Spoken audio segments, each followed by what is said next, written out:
Bem-vindo a mais uma aula no canal Fortes Fortalecimento Espiritual na Palavra de Deus. Meu nome é Afonso e ainda estamos no livro de Mateus. Hoje leremos Mateus capítulo 9, versículo 6 em diante. Essa é a aula número 16. Se você tem alguma dúvida ou algum comentário sobre as aulas que você viu até o momento, por favor, me mande um WhatsApp. Em breve você vai ver aqui embaixo o meu WhatsApp. Me mande as perguntas que você tiver, os comentários, e aí eu vou respondendo para vocês assim que puder. Se você ainda não se inscreveu no canal, se inscreva, essa é a oportunidade. Clique no sininho para receber as notificações. Toda sexta-feira eu subo um vídeo novo, uma aula nova no canal, então fique atento às sextas-feiras. Se você está me assistindo de Cuiabá, Mato Grosso, e gostaria de participar dessas aulas de forma presencial, mande também um WhatsApp para mim e eu te enviarei o local, tá? É toda segunda-feira à noite, segunda-feira às 19h30, tudo bem? Então vamos à nossa aula. Hoje a gente continua em Mateus capítulo 9, versículo 6. Diz assim: mas para que vocês saibam que o Filho do Homem tem na terra autoridade para perdoar pecados, Jesus disse ao paralítico: levanta-se, pegue a sua maca e vá para sua casa. Então aqui, só para contextualizar, aqui Jesus estava pregando em uma casa e uns amigos, possivelmente 4 ou 5 amigos, trouxeram um outro amigo aleijado que não conseguia andar numa maca, e viram que não tinha espaço suficiente para chegarem próximo de Jesus, porque a multidão era muito grande ao redor de Jesus. Diz a Bíblia, eles subiram no telhado daquela casa. A casa naquela época era feita de palha, muito fácil de ser feito um buraco em cima no telhado. Eles abriram um buraco e desceram aquela maca na frente de Jesus, onde Jesus estava ali pregando no centro daquela casa. E a Bíblia diz que Jesus disse para eles: filho, os teus pecados estão perdoados. E isso fez com que os fariseus e saduceus que estavam ali presentes ficassem irados com Jesus, porque só Deus tem o poder de perdoar. Então ali Jesus estava dizendo, em outras palavras, que ele era Deus, ele tinha a mesma autoridade que Deus. Porém, conforme foi falado na aula 15, não só Jesus disse perdoados estão seus pecados, mas ele usou um verbo que está reservado somente para Deus, que é o verbo salar. Salar é perdão, eu te perdoo, mas somente reservado para o uso de Deus. Então toda vez na escritura que Deus está perdoando alguém, esse verbo pode aparecer. Como também nassá. Nassá é um outro verbo que Deus também usa para perdoar, porém nassá é um verbo que se usa também para um humano perdoando outro humano. Porém salar, que é o verbo que Jesus usou aqui, dizendo que os pecados dele estavam salar, perdoados, esse verbo é reservado somente para Deus, e por isso a indignação, a grande indignação e ódio que gerou nos fariseus e saduceus presentes ali quando ouviram Jesus dizer isso. Então esse é o contexto. Então aqui estamos continuando. Então Jesus disse: para que vocês que estão me criticando por usar a palavra que está reservada só a Deus, vocês que não creem que eu, Jesus, sou Deus, para que isso seja provado, que eu tenho essa autoridade, ele falou para o paralítico: levanta, pega a sua maca e vá para casa. E isso aconteceu, ele levantou e foi curado ali. Então vamos ler aqui em Mateus 9, 7, 8. Ele se levantou e foi, o paralítico. Vendo isso, a multidão ficou cheia de temor e glorificou a Deus, que dera tal autoridade aos homens. Então aqui eu não entendi exatamente por que Mateus escreveu dera tal autoridade aos homens, porque na verdade essa é uma autoridade reservada a Deus de perdoar. Talvez aqui ele esteja referindo somente ao fato de ser curado, porque isso sim, a Bíblia diz que Jesus nos diz que faremos obras ainda maiores do que a que ele fez. Basta ter fé e Deus usar, né, na obra dele aqui na terra. Então talvez eles estejam se referindo a essa segunda parte, que é a cura, não ao perdão. Amém? Mateus 9:9. Saindo Jesus viu um homem chamado Mateus, sentado na coletoria, e disse-lhe: siga-me. Mateus levantou-se e o seguiu. Esse Mateus é justamente o autor desse livro que a gente está lendo, Mateus. Coletoria era o local onde eles coletavam os impostos para os romanos. Então Mateus, ele é um publicano, ou seja, odiado pelo povo judeu. Ele era um judeu, mas odiado pelo próprio povo, porque todo judeu que se sujeitava a trabalhar para o Império Romano, cobrando impostos, cobrando taxas do povo, subjugado, que no caso Israel estava sendo subjugado por Roma, aqui na época de Jesus, todos que fizessem esse trabalho para os invasores, vamos chamar assim, eram considerados traidores e pessoas odiadas na sociedade judaica. Então, Mateus era um desses, para mostrar que Jesus não tem acepção de pessoas. Mesmo esses que eram pecadores super problemáticos, matadores, prostitutas ou cobradores de impostos, que está nessa mesma categoria, Jesus chamava para o reino, e não só chamava para a salvação, mas também, no caso de Mateus, instituiu ele como um dos 12 apóstolos. Continuando então, Mateus 9:10. Estando Jesus em casa, foram comer com ele e seus discípulos muitos publicanos e pecadores. Afonso, talvez você me pergunte, a Bíblia não está se contradizendo aqui? Jesus sentando à mesa de pecadores, de prostitutas, de publicanos, de matadores. Jesus não está indo contra a própria palavra dele? Vamos ver aqui no livro de Salmos. A pessoa que pergunta isso, ela está se referindo a Salmos 26:5, que diz: detesto o ajuntamento dos malfeitores e não me assento com os ímpios. Então aqui o salmista está dizendo, eu não me assento com ímpios. Vamos ver aqui outra passagem que talvez a pessoa esteja pensando, que é o 2 Coríntios 6:14-15. Diz assim: não se ponham em julgo desigual com descrentes, pois o que tem em comum a justiça e a maldade? Ou que comunhão pode haver entre a luz e as trevas? Que harmonia pode haver entre Cristo e Belial? Belial é um outro nome para Satanás, demônio. Que há em comum entre o crente e o descrente? Que acordo há entre o templo de Deus e os ídolos? Então aqui Paulo está também se referindo a não, talvez dizendo, né, para os irmãos em Coríntios não se associarem a esses irmãos que não são da igreja, são descrentes, ímpios, né?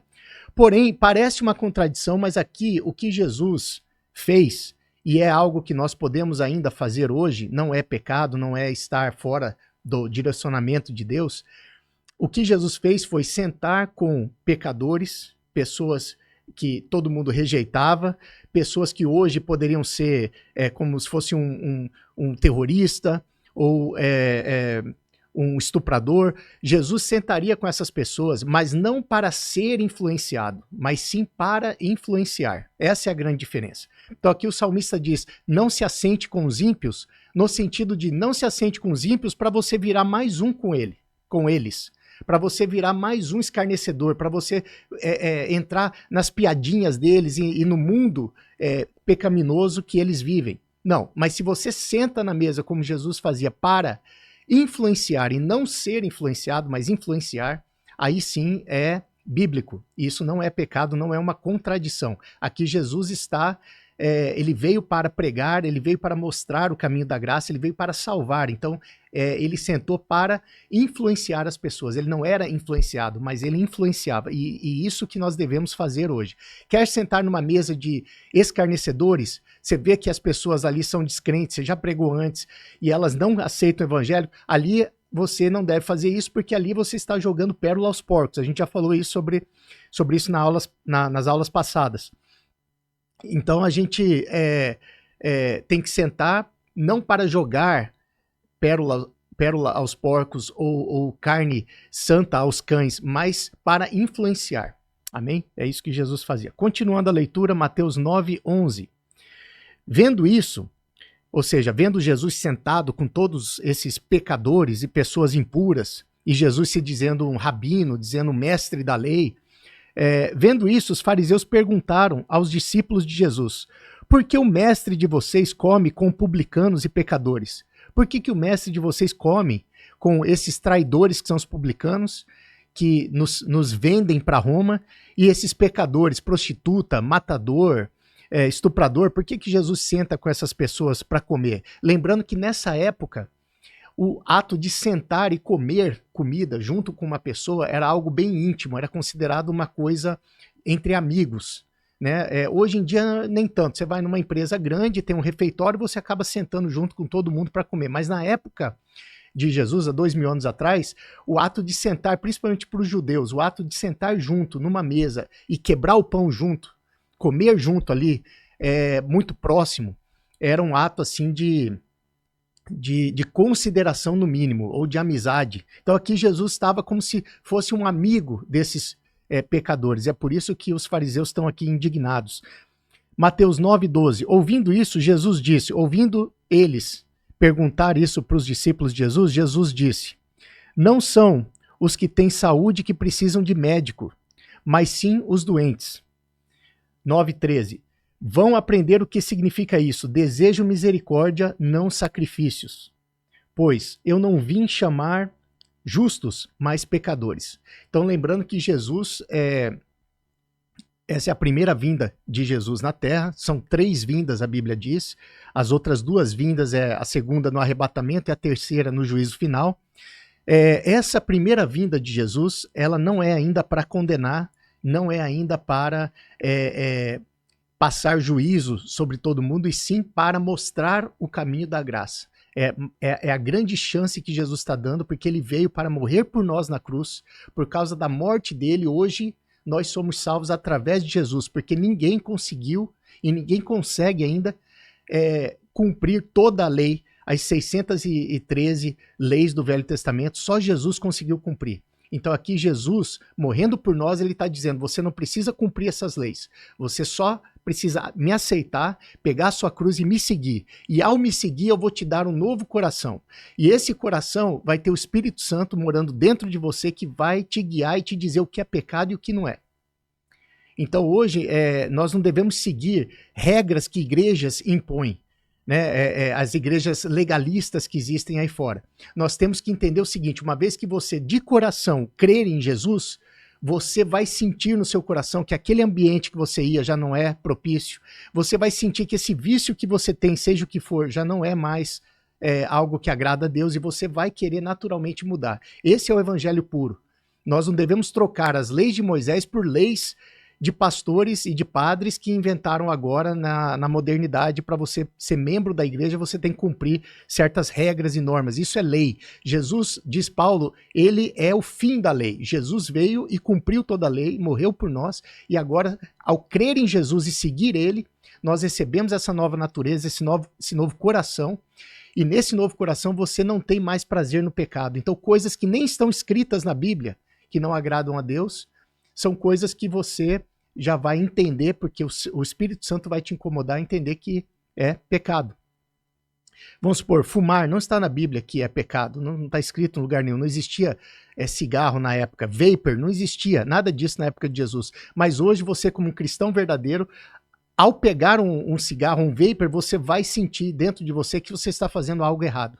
Então é isso que Jesus veio fazer, inaugurar uma nova era, uma era onde nós não temos que ficar preocupados com seguir mandamentos. A única preocupação nossa e que é o que eu digo para você fazer, é buscar a Deus. Busque, busque e busque. Quando você buscar a Deus, internamente o Espírito Santo vai te guiar. E é claro que Paulo tem várias passagens onde ele mostra coisas que não devemos fazer e coisas que devemos evitar. Mas ele diz, todas as coisas me são lícitas, mas nem todas me convêm. Como é que eu sei quais não me convêm? É o Espírito Santo de Deus que vai me dizer. Amém? Então aqui, Jesus está dizendo, eu não vim para os justos, ou seja, eu não vim para salvar ninguém e condenar o injusto, mas eu vim para os pecadores. Esse é um primeiro momento de Jesus vindo à Terra. E aqui Jesus está dizendo, como vocês veem aí na imagem ao lado, Samuel e Saul. Aqui Jesus, quando ele diz desejo misericórdia, não sacrifício, ele está se referindo a uma passagem de 2 Reis, lá no Velho Testamento, onde, eu acredito que é 2 Samuel, onde o profeta Samuel, que é esse de vermelho, aí nessa imagem, o profeta Samuel diz para Saul, que é esse que está vestido uma túnica azul, ou roxa, Samuel, o profeta, diz para Saul, Saul, não faça sacrifício antes de ir para a guerra, eu vou vir e fazer esse sacrifício para você. E ele, passado, diz a Bíblia, uma semana, o exército ficou inquieto, queria guerrear logo com os filisteus, e Saul desobedeceu o que Samuel tinha dito, não esperou o profeta, e ele mesmo fez o sacrifício. E aí Samuel veio e repreendeu ele, dizendo que o reino tinha passado dele. Deus tinha reprovado ele e iria levantar um novo rei, que seria, no caso, a gente sabe que é Davi. Mas por que que ele foi reprimido aqui pelo profeta Samuel? Porque ele estava preocupado, Saul estava mais preocupado com o sacrifício do que com a obediência. Então aqui Jesus está dizendo, desejo misericórdia, ou seja, desejo obediência, desejo seguir a minha palavra, obedecer o meu mandamento, e não sacrifícios, porque o sacrifício ele é uma consequência. Você faz um sacrifício porque você já é salvo, você faz um jejum, oração, uma busca, porque você já é salvo, não para ser salvo. Então aqui Jesus está dizendo para eles que mais vale a obediência, que é a misericórdia incluída nisso, do que sacrificar. Quantas pessoas hoje estão sacrificando e fazendo o que a Bíblia chama de sacrifícios de tolo, porque na verdade o coração deles não está voltado para a obediência. Então não adianta só o sacrifício, não adianta fazer uma quarentena, não adianta deixar de beber por um tempo para pagar uma promessa, sendo que o seu coração ainda não foi mudado. Isso é uma perda de tempo, é o sacrifício de tolo, diz a Bíblia. E Deus não recebe porque mais importante é a obediência à palavra e um coração voltado a Deus do que sacrifício. É isso que Jesus está dizendo aqui. Amém? Continuando então, em Mateus 9,14, diz assim: Então os discípulos de João vieram perguntar para Jesus: Por que nós e os fariseus jejuamos, mas os teus discípulos não, Jesus? Então aqui são os discípulos de João Batista, tá? João Batista foi preso, possivelmente já estava morto nessa hora, mas os discípulos de João Batista estavam ali seguindo Jesus, mas eram ainda discípulos de João Batista. Por isso que a Bíblia diz, os discípulos de João Batista vieram e perguntaram, por que nós e os fariseus jejuamos, mas os seus discípulos não? 9:15, Mateus 9:15, Jesus respondeu, como podem os convidados do noivo ficar de luto quando o noivo está com eles? Virão dias quando o noivo lhes será tirado, então jejuarão. Então aqui Jesus está dizendo, enquanto eu estiver aqui na terra, nesses 3 anos de ministério meu, eu tenho muito a ensinar para eles, e eu, como sou o noivo que estou inaugurando essa nova era da graça, e estou escolhendo esses discípulos para serem os difundores, os difundores do evangelho no mundo todo, eles ainda não está na hora de sacrificarem, mas eles sacrificarão assim que o noivo será tirado dele. Então aqui Jesus já está prevendo também a morte dele, está dizendo que ele será tirado do meio dos apóstolos um dia, e aí sim eles jejuarão. Então talvez você me pergunte, como assim ficar de luto enquanto o noivo está com eles? Porque era costume, como vocês veem aí, essa moça jejuando, era costume da época dos judeus, na época de Jesus, dos judeus jejuarem 2 vezes por semana. A gente vê isso aqui em Lucas, capítulo 18, versículo 11 e 12. Leia aqui comigo. Ó. O fariseu, estando em pé, orava consigo desta maneira. Ó Deus, graças te dou. Esse é o fariseu orando a Deus. Porque não sou como os demais homens, roubadores, injustos e adúlteros, nem ainda como este publicano. Então ele está apontando aqui para um publicano, um cobrador de imposto que está orando do lado dele. Aí diz o fariseu, jejuo 2 vezes na semana e dou os dízimos de tudo quanto possuo. Então aqui nos mostra a cultura da época de Jesus. Eles tinham a cultura, os fariseus, saduceus, todos os judeus em geral, de jejuarem pelo menos 2 vezes por semana. E aqui os discípulos de João seguiam essa prática e perceberam que os discípulos de Jesus não jejuavam. Então, por isso que Jesus disse, enquanto eu estou aqui, há alegria aqui. A alegria, o noivo da festa está aqui, mas uma hora o noivo será tirado, será crucificado, será morto, e aí sim, eles jejuarão e buscarão, e chegará a hora deles, né, fazerem o sacrifício. Amém?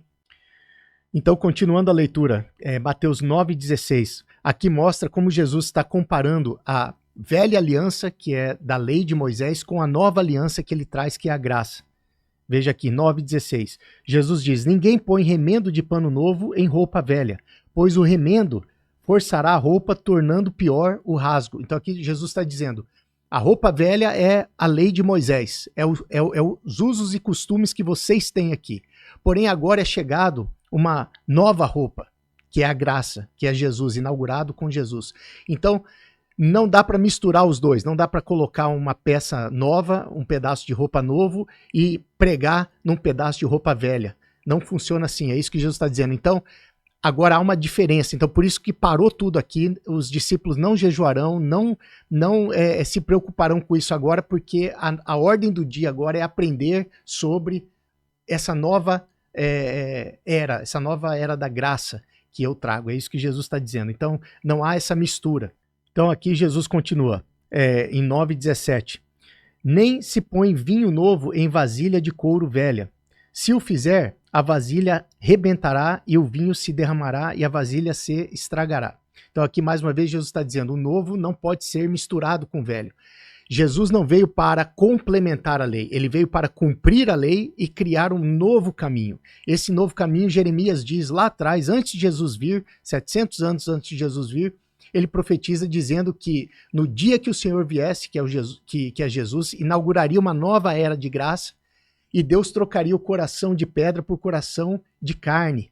Então as pessoas não seriam mais salvas simplesmente por tentar seguir a lei, mas seriam salvas por crer e amar Jesus verdadeiramente. E aí sim o Espírito Santo seria a nova lei dentro de nós, desse coração de carne. Mateus 9:17. Continuando. Ao contrário, põe-se vinho novo em vasilha de couro nova, e ambos se conservam. Amém? Mateus 9:18. Falava Jesus ainda quando um dos dirigentes da sinagoga chegou. Dirigentes da sinagoga significa um dos mestres da lei, um desses fariseus e saduceus que questionavam Jesus. Nem todos eram questionadores verdadeiros de Jesus, muitos ali estavam quietos e converteram-se, né, ao cristianismo, mas ficavam com medo de falar isso em público e serem expulsos da sinagoga. Mas esse dirigente da sinagoga chegou, ajoelhou-se diante de Jesus e disse: minha filha acaba de morrer, vem e impõe a tua mão sobre ela e ela viverá. Então aqui, nota aqui nessa imagem, ora esses mestres da lei e dirigentes da sinagoga estão acusando Jesus, procurando jeitos de matar Jesus, criticando tudo que Jesus fala, e agora ele recebe um desses, que ele não sabe se é convertido ou não, mas ele recebe um desses que se ajoelha e implora para Jesus curar a filha dele. Então eu me pergunto, quantos de nós iríamos atender esse pedido como Jesus atendeu, visto que são inimigos nossos, são pessoas que estão procurando o nosso mal, procurando nos matar. Mas a misericórdia de Deus é tão grande que ele mesmo assim curou essa pessoa. Vamos lá, continuando então, Mateus 9:19-20. Jesus levantou-se e foi com esse mestre da lei. E também os seus discípulos, no caso os discípulos acompanharam Jesus. Nisso, uma mulher que havia 12 anos que vinha sofrendo de hemorragia, chegou por trás de Jesus e tocou na borda do manto dele. Tocou na borda do manto de Jesus. Mateus 9:21.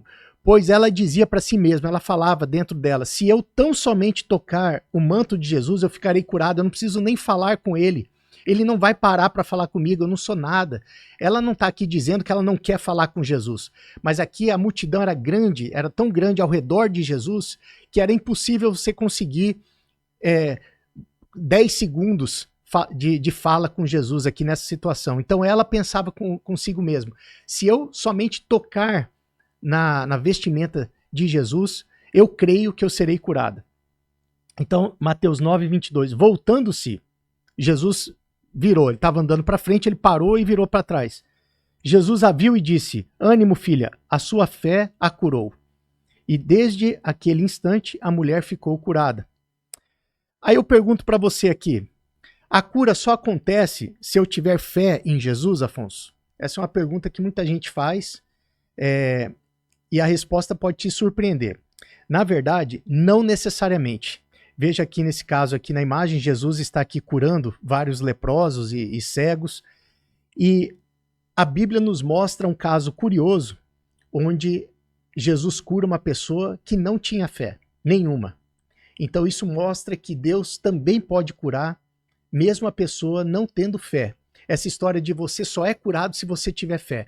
Eu orei por você, você não foi curado, é porque você não teve fé suficiente. Isso daí não é bíblico, porque a Bíblia mostra pelo menos um caso, se não vários outros casos, tem que fazer uma pesquisa disso, mas eu sei que um caso em específico mostra uma pessoa que foi curada e ela não sabia nem quem era Jesus. Então nós vamos ver esse caso aqui.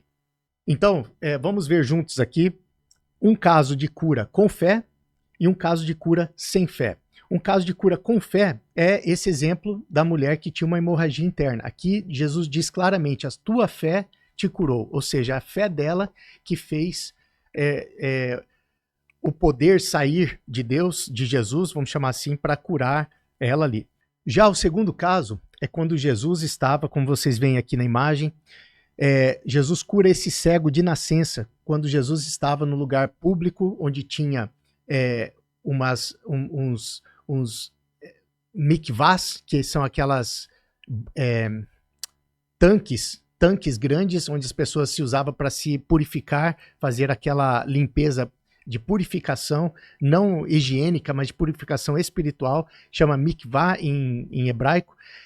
Jesus estava ali próximo do mikvah e esse cego de nascença estava ali também deitado, ali não conseguia se locomover, muita gente ao redor. E a Bíblia diz que Jesus pergunta para ele, você quer ser curado? E ele, sem saber quem estava perguntando para ele, disse, quero sim. E aí Jesus o cura e ele fica, ele vê, né, ele fica curado, sendo que ele era cego de nascença. E aí diz a Bíblia que ele não sabia quem tinha curado ele. Os fariseus chamaram ele, interrogaram ele, disseram, por que você está dizendo que foi curado? Quem te curou? Ele falou, eu não sei quem me curou. A Bíblia diz que ele diz, eu não sei quem me curou. Ou seja, ele não tinha fé nenhuma em Jesus para ser curado. Ele diz, eu não sei quem me curou, mas eu sei que eu era cego de nascença e agora eu vejo.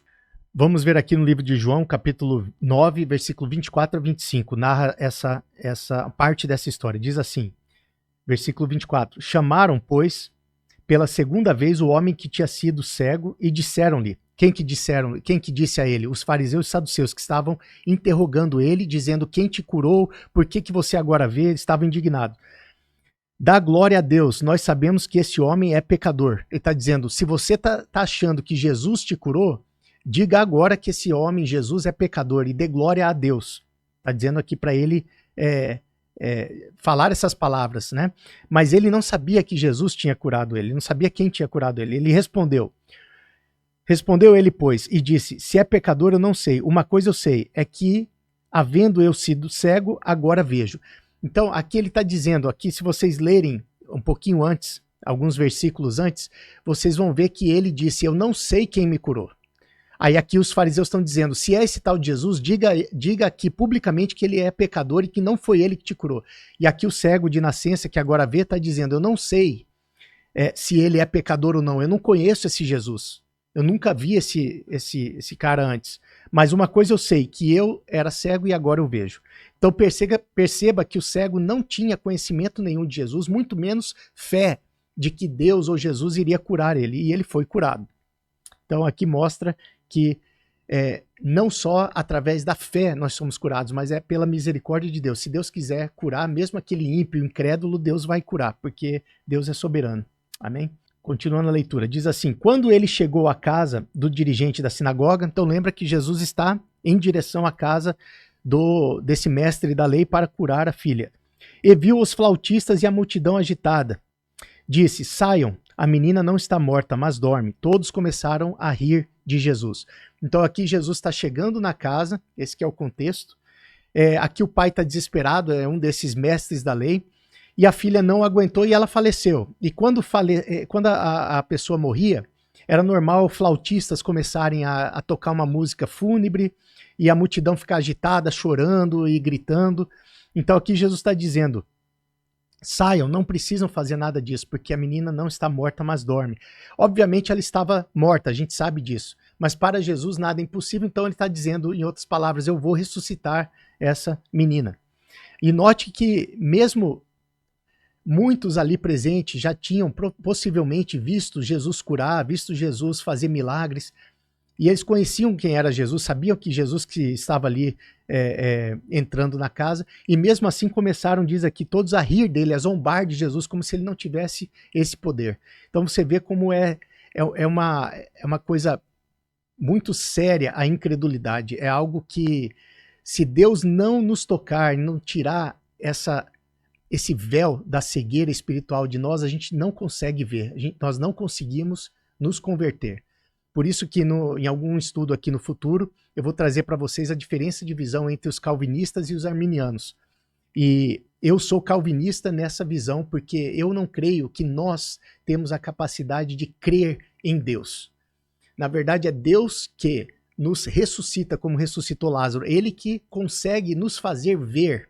É Ele que tira essas vendas, a cegueira espiritual de nós, para a gente conseguir crer. Porque veja essas pessoas, elas viram Jesus curando, expulsando demônios, e mesmo assim ainda estavam rindo de Jesus, dizendo: quem que você pensa que é? Você acha que você vai ressuscitar essa criança? Então aqui você vê a incredulidade do ser humano em geral. Então, se Deus não intervir, não é com palavras bonitas, com pregações bonitas que vão fazer uma pessoa converter. Eu costumo dizer que, se fosse uma habilidade do pregador, ou se fosse poder sendo mostrado para converter as pessoas, Judas Iscariote jamais teria traído Jesus. Judas andou 3 anos com Jesus e não se converteu. E Jesus foi o melhor pregador, o melhor pastor, o melhor padre de todos os tempos, e mesmo assim Judas não se converteu. Então isso mostra uma eleição. Existem pessoas eleitas para a salvação, que Deus tira esse manto da cegueira espiritual, tira essa trava do olho e a gente consegue crer. Mas eu vou explicar isso em mais detalhes quando nós chegarmos na aula da diferença entre arminianos e calvinistas, amém?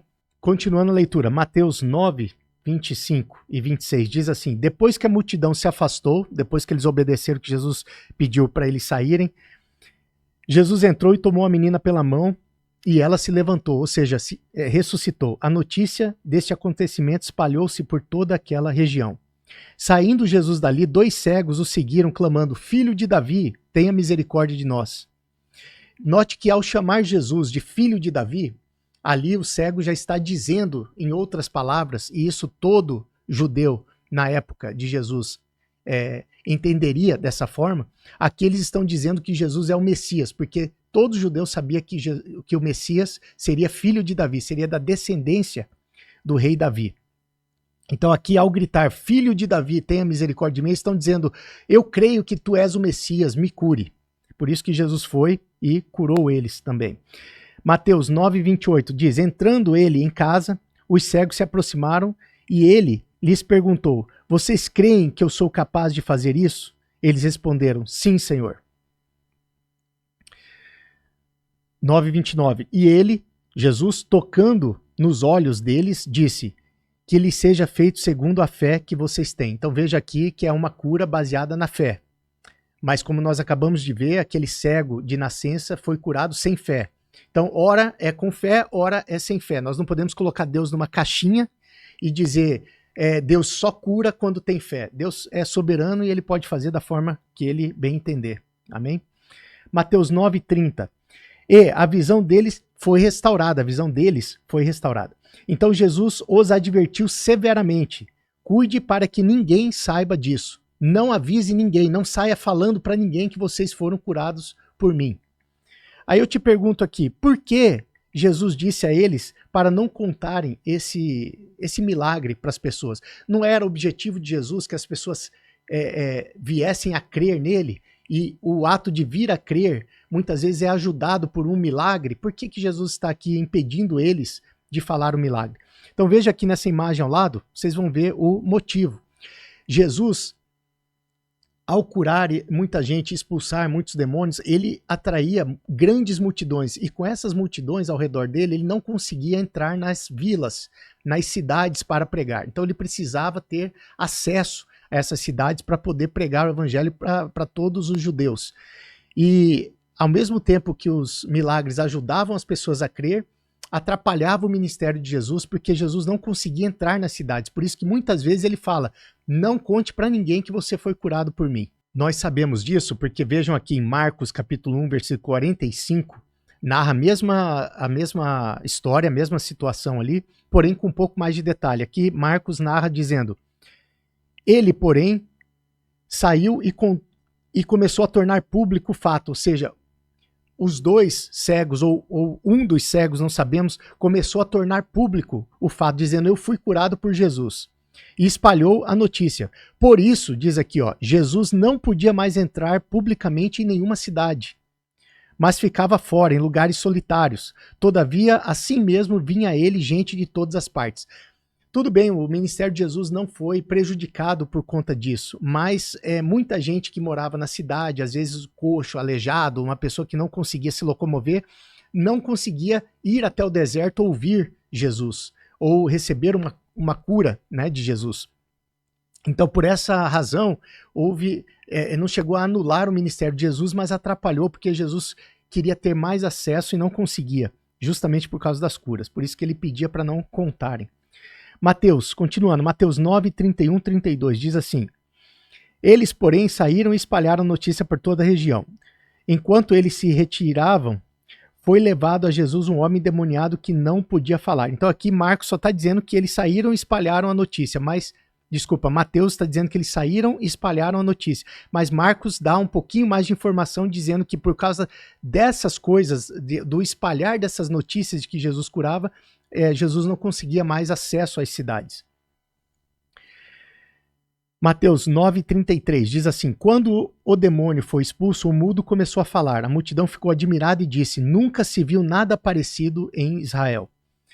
Mateus 9,34. Mas os fariseus diziam: é pelo príncipe dos demônios que Jesus expulsa demônios. Então aqui os fariseus, enciumados, com raiva de Jesus, não crendo, né, que Jesus era o Messias, não sendo eleitos para a salvação, porque é impossível um eleito ver todos esses milagres e não crer e não começar a seguir Jesus, mas eles eram incrédulos de coração mesmo. E falando isso, eles estavam dizendo que Jesus estava curando em nome de Satanás, como se Jesus tivesse um pacto com o diabo e ele estava curando em nome do demônio, né, em nome de Satanás. Mateus 9:35 diz: Jesus ia passando por todas as cidades e povoados, ensinando nas sinagogas, pregando as boas novas do reino e curando todas as enfermidades e doenças. Continuando, Mateus 9:36. Ao ver as multidões, teve compaixão delas.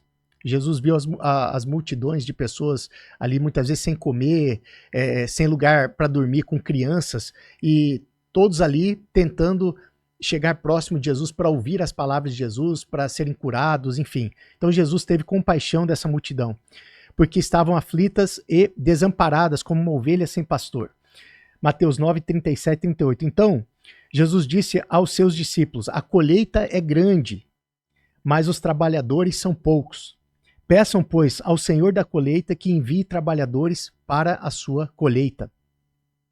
Aí eu te pergunto, quem é aqui, Afonso?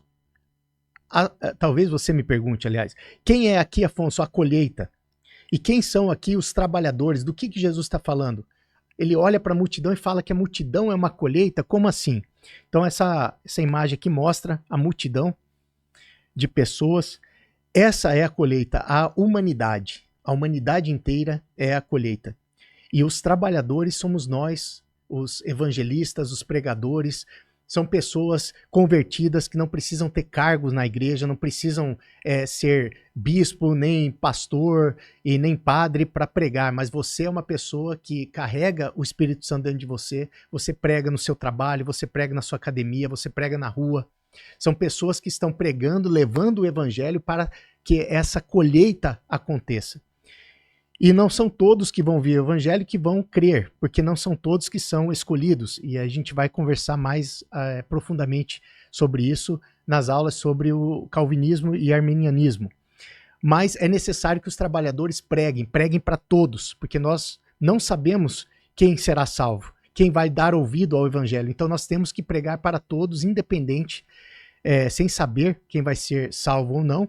E a pessoa que for salva, ela tem como se fosse um chipzinho interno dela que será ativado. Ela vai ouvir a palavra e a Bíblia diz, pelo ouvir, a pessoa cria fé. E através da fé, ela vem a seguir Jesus. Então a colheita é a humanidade inteira.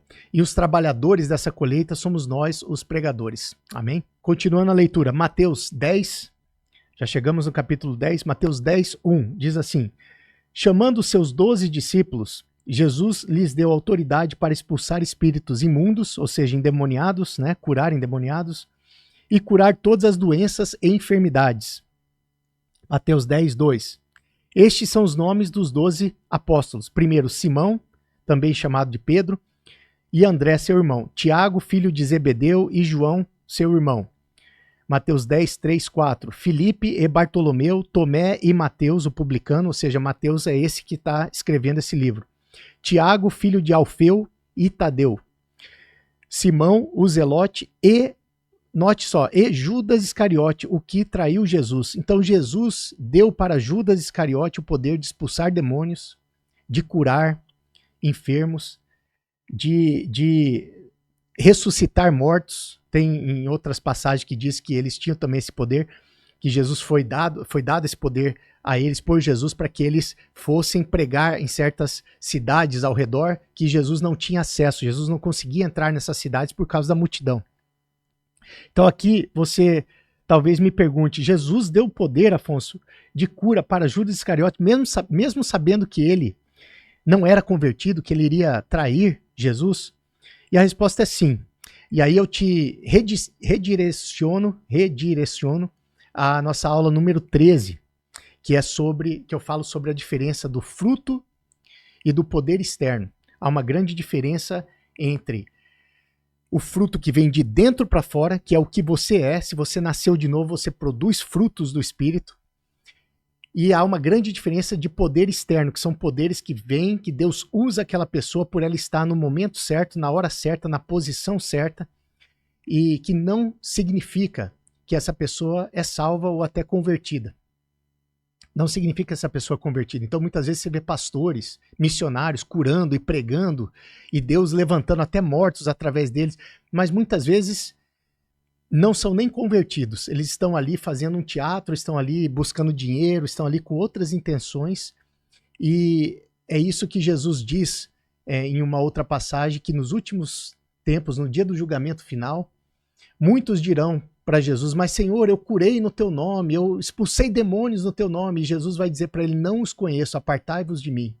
E eles serão lançados para fora, lançados na condenação, porque eles foram usados por Deus, porque estavam numa posição que era necessário Deus usar eles ali naquele momento. Vou dar um exemplo como um missionário, às vezes numa cruzada, e lá vai milhares de pessoas, e Deus quer ter um particular com muitas pessoas que estão ali naquela multidão. Então as pessoas não sabem que aquele missionário não é nem convertido, ou está em pecado, ou desviado, está ali só para arrecadar dinheiro. Essas pessoas creem na palavra, e por causa do poder da palavra, Deus usa muitas vezes aquele missionário na hora da oração dele e cura a pessoa que está ali ouvindo aquela oração. Então são mistérios de Deus. Nem todos que são usados são, na verdade, vasos de Deus. São, na verdade, convertidos. E aqui a gente vê esse exemplo com Judas Iscariote. Então, continuando aqui, Mateus 10, 5, 6. Jesus enviou os 12 com as seguintes instruções: não se dirijam aos gentios. Ou seja, Jesus está dizendo: vá a todas as cidades de Israel que eu não tenho acesso, porque a multidão não deixa eu entrar, mas vocês podem ir. De 2 em 2, vocês vão em cada cidade dessa, preguem, façam o que eu faria lá. Vocês vão pregar, vocês vão expulsar demônios, vocês vão ressuscitar mortos, vocês vão fazer várias maravilhas e milagres para que as pessoas ouçam o evangelho, já que eu não consigo chegar nessas cidades. Então aqui Jesus diz: mas não vá aos gentios. Por quê? Jesus veio para o povo judeu primeiramente. E aí o povo judeu o rejeitou, e aí por essa rejeição, hoje o evangelho é espalhado a todo mundo. E essa rejeição, não pense vocês que os judeus que escolheram rejeitar, já era parte do plano eterno de Deus, porque Deus quer que todos nós tenhamos acesso à salvação. Então aqui Jesus diz: não se dirija aos gentios, nem entre em cidade alguma dos samaritanos, porque os samaritanos, apesar de falarem que eram judeus, de seguirem a Torá, eles não eram considerados judeus, eles eram gentios. Então dirija-se as ovelhas perdidas de Israel. Então Jesus está dizendo somente para pregar para os judeus. Então eu te pergunto, quem são os gentios? Gentil, como vocês estão vendo aqui nessa imagem, não tem nada a ver com ser gentil, ou ser uma pessoa amigável, uma pessoa que aceita facilmente o evangelho, essa pessoa é uma pessoa gentil de coração. Não, não tem nada a ver com esse gentil, de gentileza. Aqui gentil é simplesmente, como vocês veem aqui nessa imagem, são todos os povos que não são judeus. Quem não é judeu é gentil. Então nós brasileiros somos gentios perante a Bíblia. Só é judeu quem é realmente descendente de Abraão. Não diria nem quem mora em Israel hoje ou quem é cidadão do Estado de Israel, porque existe muita mistura hoje já. Gente de vários povos que imigraram para Israel. Mas é judeu aqui, biblicamente falando, todos os que são descendentes de Abraão. Né? Então, os romanos, como vocês veem aqui na imagem, os gregos atrás, os brasileiros de hoje, os americanos, somos todos gentios. Aí você me pergunta, mas por que Jesus discriminou? Por que Jesus discriminou os gentios? Jesus não está discriminando os gentios. Ele está simplesmente cumprindo o que a palavra diz que é o Messias viria para o seu povo, para os judeus. Só que, como eu disse aqui antes, Deus já sabia desde o início da fundação do mundo que existiria esse povo judeu e que ele seria o pai desse povo e que também esse povo iria rejeitar Jesus, iria rejeitar o Messias. Então era parte todo de um plano de Deus, de um mistério de Deus. Ah, mas por que Deus fez com que eles rejeitassem? É um mistério que nós não entendemos, mas eles tinham que rejeitar Jesus para que nós hoje tivéssemos acesso, nós como gentios tivéssemos acesso ao evangelho. Então isso mais para frente será explicado. Amém? Então continuando, Mateus 10, 7 e 8, capítulo 10, versículos 7 e 8, diz assim, Jesus dando ainda instruções para os seus discípulos, por onde forem, preguem essa mensagem, o reino dos céus está próximo. Curem os enfermos, ressuscite os mortos, aqui que está a passagem onde mostra que Judas possivelmente ressuscitou um morto em nome de Jesus e nem convertido era. Curem os enfermos, ressuscitem os mortos, purifiquem os leprosos e expulsem os demônios. Por que Jesus está dizendo o reino dos céus está próximo? Aqui está dizendo o Messias chegou. Porque todo judeu estava esperando o reino de Deus vir. Era uma profecia já que todos os judeus sabiam que iam um dia acontecer. Por isso que Jesus diz, não vai aos gentios, porque eles não vão entender isso ainda. Mateus 10, 8, 9. Vocês receberam de graça, deem também de graça. Não levem nem ouro, nem prata, nem cobre em seus cintos.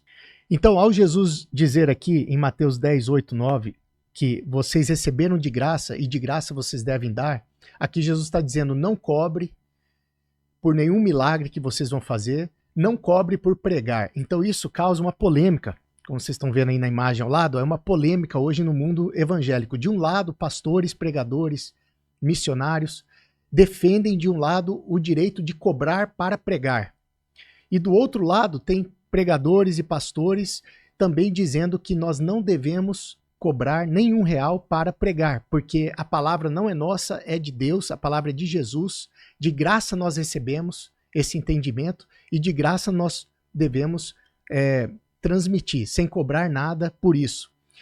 A minha posição é de não cobrar. Eu acho que não deveríamos cobrar para pregar. Eu não vejo problema em pedir uma ajuda de custo. Às vezes o pregador sai de muito longe, ele tem que pagar a própria passagem aérea. A igreja deve ajudar porque há custos envolvidos.